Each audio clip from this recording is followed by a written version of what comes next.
కూడా తప్పిపోకుండా కుడి ఎడమలకి వాళ్ళు గమ్యస్థానం చేరేంత వరకు నీటి బుగ్గల యొద్దకు నడిపించబడి వాళ్ళ ప్రాణం సేద తీర్చబడేంత వరకు శాంతికరమైన జలముల యొద్దకు వెళ్ళి వాళ్ళు సేద తీర్చేంత వరకు కూడా దేవుడు వాళ్ళనట నడిపించడం ప్రారంభించాడు. దేవుడే నాయకుడుగా, దేవుడే కాపరిగా ఉండి వాళ్ళని నడిపిస్తున్నాడండి.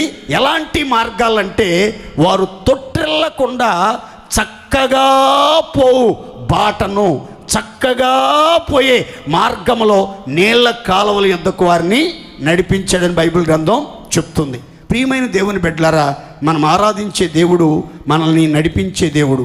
ఎంతవరకు నడిపిస్తాడంటే యెషయా గ్రంథంలో రాసి ఉంటుందండి, యెహోవా నిన్ను నిత్యము నడిపించును, క్షామకాలమున ఆయన నీ ఎముకలను